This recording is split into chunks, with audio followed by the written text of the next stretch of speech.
예수님께서 말씀하셨습니다. 나는 하늘에서 내려온 살아있는 떡이다. 이 떡을 먹는 사람은 누구나 영원히 살 것이다. 내가 줄 떡은 나의 살이다. 그것은 세상에 생명을 준다. 여기서 떡은 원문에는 빵으로 되어 있습니다. 그러나 우리 주식인 밥으로도 번역할 수 있습니다. 떡, 빵, 밥, 양식은 다 같은 실체입니다.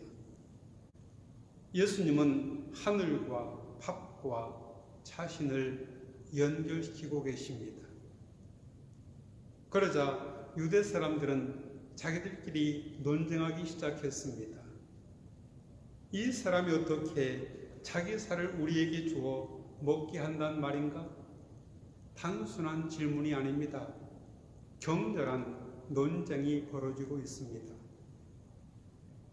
그들은 예수님을 이 사람이라는 말로 낮추어 불렀습니다. 이 사람은 요셉의 아들 예수가 아닌가? 우리가 그 부모를 아는데 특별할 것 없는 사람이라는 말입니다. 그들은 예수님이 행하시는 기적과 전하시는 메시지를 예수님의 평범함과 조화시킬 수가 없었습니다. 예수님께서 그들에게 말씀하셨습니다. 내가 진실로 진실로 너희에게 말한다. 너희가 인자의 살을 먹지 않고 인자의 피를 마시지 않으면 너희 안에 생명이 없다. 누구든지 내 살을 먹고 내 피를 마시는 사람은 영원한 생명을 가지고 있고 마지막 날에 내가 그를 살릴 것이다. 내 살이야말로 참된 양식이요 내 피야말로 참된 음료다. 누구든지 내 살을 먹고 내 피를 마시는 사람은 내 안에 있고 나도 그 사람 안에 있다. 살아계신 아버지께서 나를 보내셨고 내가 아버지 때문에 사는 것처럼 나를 먹는 사람도 나 때문에 살 것이다. 이것은 하늘에서 내려온 떡이다. 너희 조상들이 광야에서 먹고도 죽은 그런 떡이 아니다. 이 떡을 먹는 사람은 영원히 살 것이다. 사람을 비롯한 모든 생명체는 먹고 마셔야 생존이 가능합니다. 생존 곧 살아있음이 생명입니다. 생명의 기초는 먹고 마시는 것입니다. 동물은 물론 식물도 물과 영양분을 섭취하지 못하면 죽습니다. 생물이 생명을 유지하고 성장하기 위해서는 반드시 자신의 몸 밖에서 필요한 성분을 섭취해야 합니다. 그래서 밥은 생명체의 생존을 위해 필수적입니다. 물질이 단지 물질만은 아닙니다. 물질은 그 안에 궁극적인 생명을 담고 있습니다. 생명은 물질에 내재해 있습니다. 생명이 물질에 담겨 있습니다. 물질과 영이 일치하고 있습니다. 물질은 단지 물질만이 아니라 영과 결합되어 있습니다. 이것이 생명의 신비입니다. 그러하기에 생명은 다른 생명을 먹지 않고서는 생명을 유지할 수 없습니다. 생명은 생명을 먹고 삽니다. 우리는 자족적인 존재가 아닙니다. 생명을 위해 필요한 것을 스스로 충족시킬 수 없습니다. 우리는 우리에게 그리고 우리를 위해 내어진 바 된 생명과 생명들에 의해 살아갑니다. 식탁에서 드리는 기도입니다.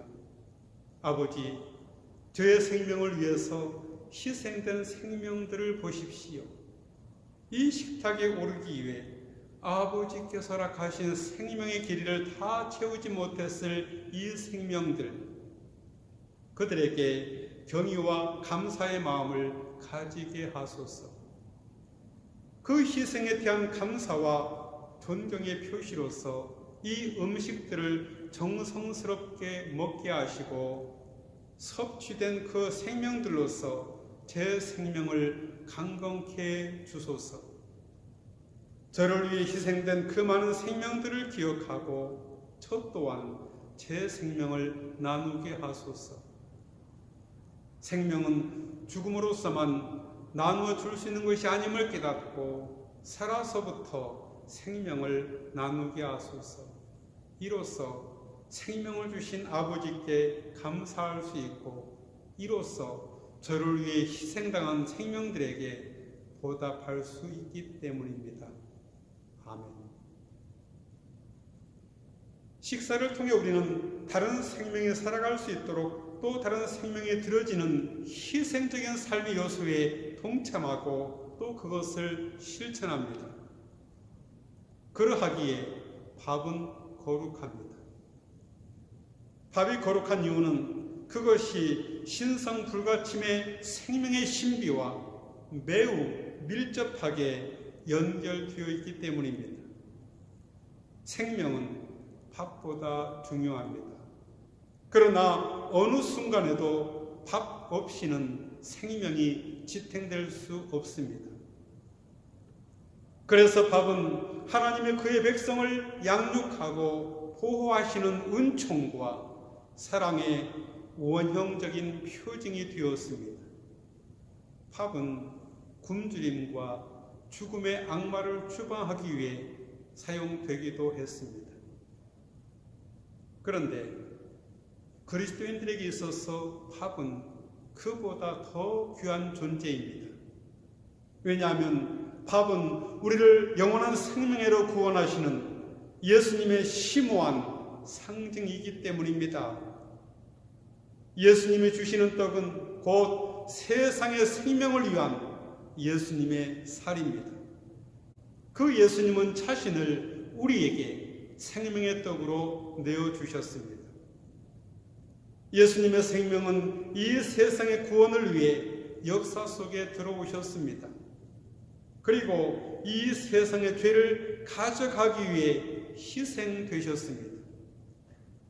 이 생명의 떡은 하늘에서 내려온 떡입니다. 누구든지 그것을 먹으면 죽지 않고 영원히 사는 그런 떡입니다.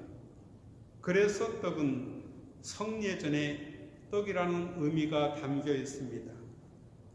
예수님 말씀하십니다. 내가 줄 떡은 곧 나의 살이다. 그것은 세상에 생명을 주는 것이다.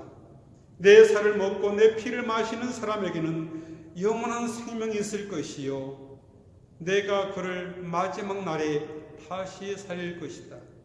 이 떡을 먹는 사람은 영원히 살 것이다. 예수님이 주시는 생명의 떡은 그것 없이는 생명이 지속될 수 없는 물질적인 떡 또는 밥과 관련되어 있습니다. 이 물질적인 떡 곧 밥은 영원하고 행복한 삶을 누리는 하나님 나라의 밥을 가리키고 있습니다. 밥은 영원한 생명을 보장하는 영원한 양식의 현세적인 상징입니다. 밥은 삶의 완성에 대한 약속의 전달 수단입니다. 하나님 나라의 밥은 예수님 자신의 삶과 메시지 속에서 이미 선취되고 있습니다. 예수님은 성례전의 떡의 모습으로 역사 속에 내내 현존하십니다. 우리는 그 성례전의 떡을 먹음으로써 선취된 하나님 나라의 열매를 먹게 됩니다.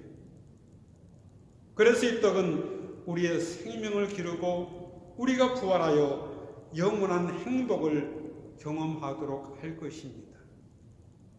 그러나 니코스 카잔차키스는 조르바의 입을 통해 음식을 먹고 그 음식이 무엇으로 변하는지를 보면 그 사람을 알 수 있다고 했습니다.